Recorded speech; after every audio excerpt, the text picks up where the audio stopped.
Comment ça va YouTube? Bon, qu'est-ce que je vais vous raconter?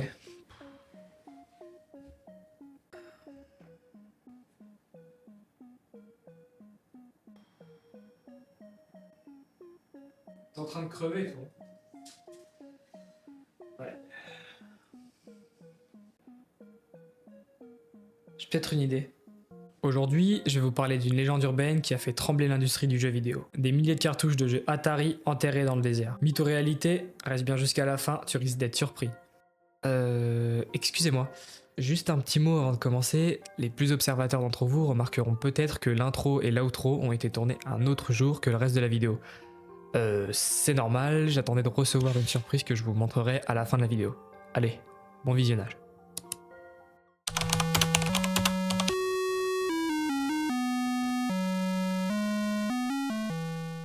Bon, déjà pour ceux qui me suivent sur mes différents réseaux et sur mon Twitch, vous savez que d'une manière générale, j'aime les jeux vidéo. Mais pour autant, je n'ai pas une grosse expérience dans les jeux rétro. Je n'ai jamais possédé de console rétro et ce n'est que récemment que j'ai essayé certains jeux en live. Et pour être honnête, je trouve ça affreux, ignoble quoi, c'est une catastrophe. Et même si c'est frustrant, je sais que les jeux que j'ai kiffé faire étant petit et que je qualifie aujourd'hui encore de chef-d'œuvre sont une catastrophe visuelle pour les gamins d'aujourd'hui. Bon, tout ça pour dire que le jeu qui fait l'objet de cette vidéo est une catastrophe, mais qui malgré tout a réussi à marquer l'histoire du jeu vidéo à sa façon. Vous êtes prêts à percer l'un des plus grands mystères du jeu vidéo? Allez, c'est parti.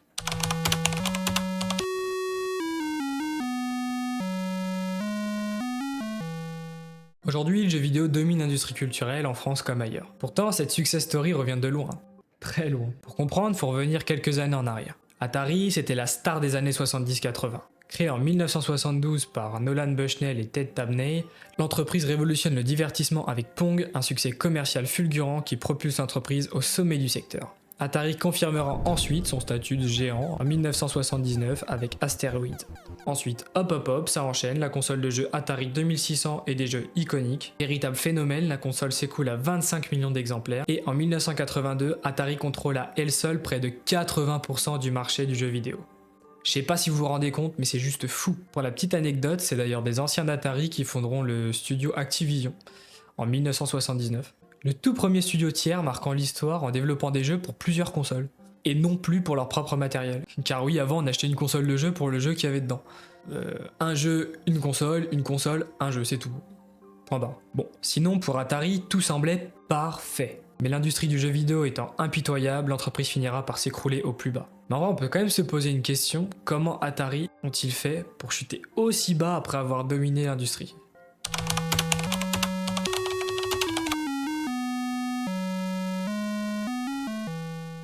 Ironie du sort, la firme Atari est autant responsable de l'ascension fulgurante du jeu vidéo que de l'un de ses pires effondrements. Bon, là le gars il fait genre pour la pub, mais en fait ça craint de ouf.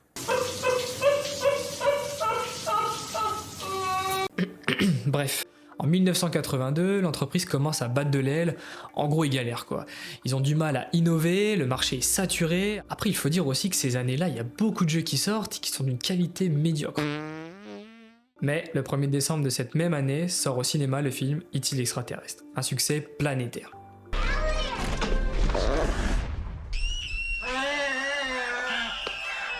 Pour Atari, aucun doute, la solution est toute trouvée. Prendre un film qui cartonne et en faire un jeu, une idée en or.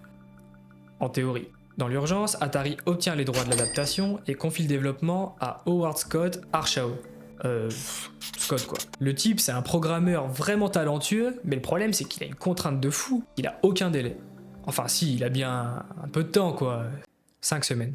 Ouais, 5 semaines. En même temps, le jeu doit absolument sortir le 2 décembre. Avant Noël quoi. Le contrat est signé pour E.T. en juillet 82 et notre ami Scott se met au boulot dans la foulée le 27 juillet. Mais le projet doit impérativement être livré aux usines de production le 1er septembre, dernier délai. Ça montre à peu près la situation dans laquelle se trouve Atari à ce moment-là. Dans la merde quoi. Bon, le résultat, tout le monde s'y attendait, un titre bourré de défauts, aux mécaniques de jeu frustrantes, un design confus et des bugs omniprésents, le jeu est beaucoup trop ambitieux pour le temps imparti. C'est une catastrophe technique. En vrai, le jeu, il y a quand même eu l'engouement au départ puisqu'il s'écoule quand même à 1 million d'exemplaires. Le problème, c'est que très vite, les gens comprennent qu'il y a une douille et que le jeu est catastrophique. Du coup, une mauvaise critique et plus aucune vente. Ce qui fait qu'Atari se retrouve avec un stock de 4 millions sur les bras. Le jeu devient rapidement syndrome de désastre, Atari doit même rembourser de nombreux revendeurs et voit son image s'effondrer. La société accuse des pertes colossales et perd des millions de dollars. Atari apparemment c'est pas les seuls à galérer. Cette galère elle précipite le célèbre crash du jeu vidéo en 1983. En gros, à ce moment-là, le jeu vidéo a failli disparaître complètement. Et c'est dans ce contexte chaotique que notre légende commence.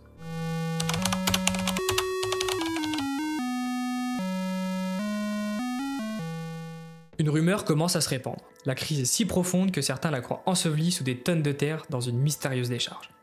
Selon certains, Atari aurait eu tellement honte de leur échec qu'ils auraient pris la décision radicale d'enterrer des millions de cartouches de E.T. l'extraterrestre dans le désert du Nouveau-Mexique.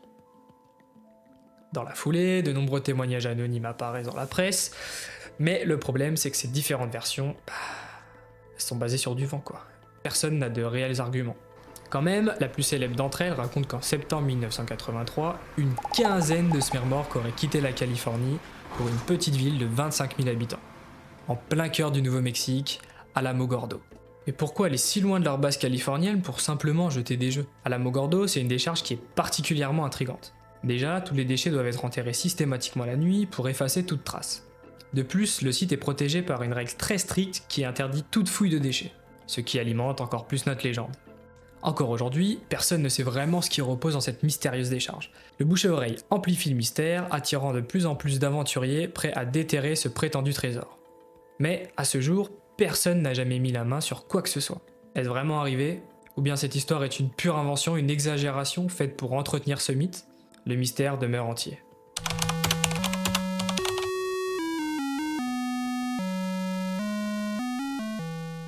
Malgré tout, les doutes persistent autour d'Atari. Plusieurs faits restent troublants et pèsent lourdement dans la balance. Bon, ces faits, j'ai omis de vous les énumérer pour le bon déroulé de cette histoire. Premier point, lors d'une interview donnée au New York Times, un des représentants d'Atari a tenté d'expliquer que l'entreprise avait essayé de se débarrasser d'un certain nombre de stocks. Donc l'entreprise avoue avoir enterré du stock dans cette mystérieuse décharge.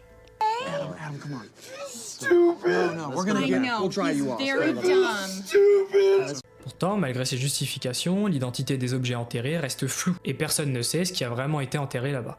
Deuxième point, certains enfants de la région seraient revenus de la décharge avec les bras remplis de cartouches de jeux vidéo.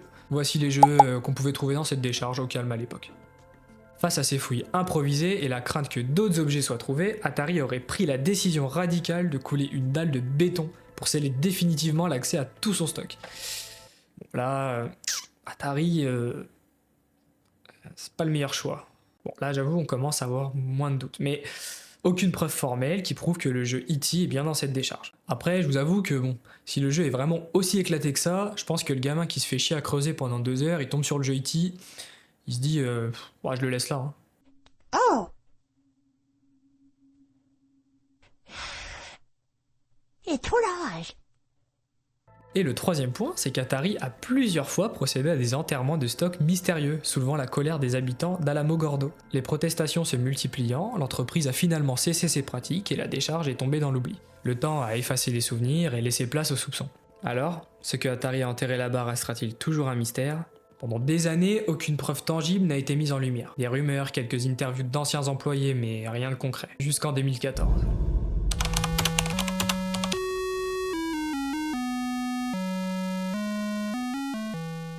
Plus de 30 ans après, un groupe de passionnés bien décidés à lever le voile sur cette énigme vidéoludique se lance dans une quête fascinante. Retrouver le légendaire E.T. l'extraterrestre, pour percer simplement le plus gros mystère de la décharge.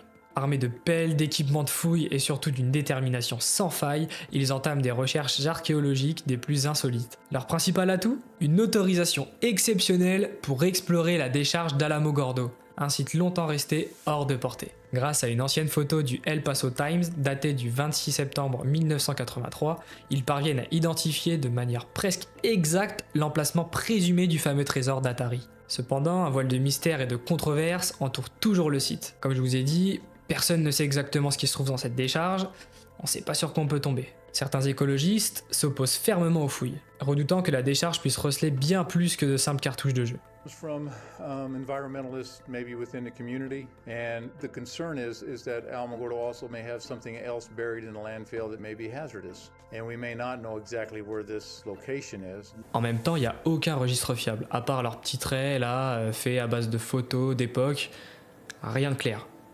Que pourrait-on réellement y découvrir? Dans le rapport, il est énuméré qu'il pourrait y être trouvé des substances toxiques, comme du mercure, du plomb et des produits chimiques dangereux. Le risque est si élevé que certains évoquent même une explosion mortelle nécessitant d'évacuer la ville. Mais malgré ce risque, les autorités ils disent « c'est bon, c'est clean. Pour nous, c'est clean, c'est bon, allez-y ». Bon, maintenant ils ont tout. Ils ont le lieu précis où est-ce que les cartouches auraient été enterrées et ils ont le droit de creuser.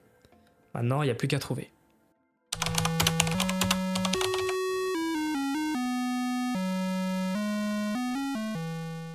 Le 26 avril 2014, c'est sous la protection de Xbox Entertainment Studio que Zak Penn se rend sur place avec sa caméra, tandis que des ouvriers s'activent à exhumer les restes enfouis. À ses côtés, Scotty, le créateur du jeu, le pire jeu du monde, c'est lui, il est là, et James Heller, le manager d'Atari à l'origine de l'enfouissement. Le mec est là quoi. Jusqu'au bout, le boug il reste là à côté et il dit rien. Tout le monde suit attentivement l'excavation. Quelques heures plus tard, la vérité éclate. Les cartouches de E.T. l'extraterrestre sont bien là. L'histoire est vraie. Can you show me?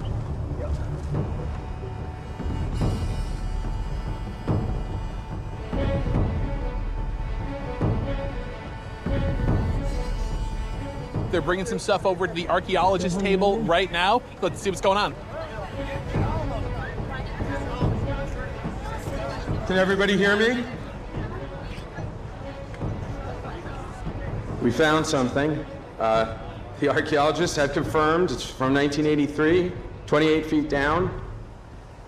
It's E.T. the video game, intact, in its box.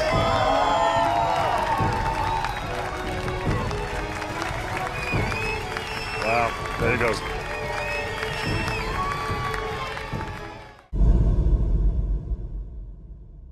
Cependant, la réalité diffère un peu de la légende. Contrairement à ce qu'on pensait, ce ne sont pas des millions de cartouches qui reposent sous le sol, mais 728 000, selon Heller. Et parmi celles-ci, le jeu E.T. représente que 10% du total enterré. En fait, au milieu de Centipede, Pac-Man et Miss Pac-Man, le pire jeu de tous les temps apparaît finalement comme un échec parmi tant d'autres. Et si E.T. incarne la crise de l'époque, il ne peut être tenu responsable à lui seul de la chute d'Atari et de l'industrie du jeu vidéo.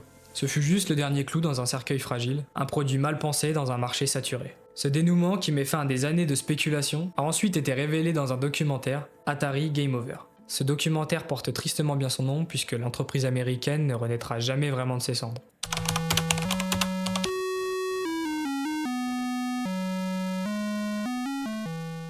Aujourd'hui, Atari c'est devenu un acteur secondaire. L'entreprise est toujours là, mais elle galère un peu. Ils ont tenté un retour en s'appuyant sur la nostalgie avec l'Atari VCS, sorti le 14 décembre 2020, inspiré visuellement de la mythique 2600. Cette console nouvelle génération n'a pas réussi à rivaliser avec les mastodontes qui sont la PS5 et la Xbox Series. En réalité, c'est plus un hommage qu'une vraie révolution. Mais je suis persuadé que cette console a quand même fait plaisir à ses fans. Mais, il y a une touche de surprise dans cette histoire. À la suite de ces fouilles, le maire d'Alamogordo a l'idée de vendre aux enchères ses cartouches. Un an plus tard, l'enchère totalise 108 000 $, dont la majeure partie est versée à la ville pour développer le tourisme autour de ce site historique du jeu vidéo. Et c'est plutôt amusant de se dire que ces cartouches autrefois invendables se transforment en trésors, symbolisant non seulement la valeur pécuniaire mais aussi l'importance historique de ce moment. D'ailleurs, la Smithsonian Institution... non, ça va pas le faire. Bon, je vais contourner le truc plus simplement. D'ailleurs, une prestigieuse institution.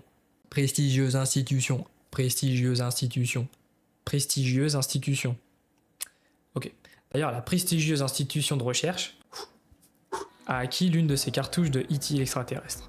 Un symbole de l'échec d'Atari, de la fin d'une époque et de la leçon précieuse tirée par l'industrie. Ce jeu qualifié de pire de tous les temps a tout de même réussi à marquer l'histoire du jeu vidéo à sa manière. Bon, et toi t'en penses quoi? Pourquoi Atari a enterré tous ces jeux dans le désert? C'est simplement une opération de nettoyage ou ils ont voulu cacher un gros scandale? Laisse-moi ta théorie dans les commentaires. Au fait, j'ai une petite surprise pour vous. Pour moi, il était important d'aller jusqu'au bout de la démarche et de me procurer un morceau de cette histoire. Le morceau, il est là. On va l'ouvrir ensemble.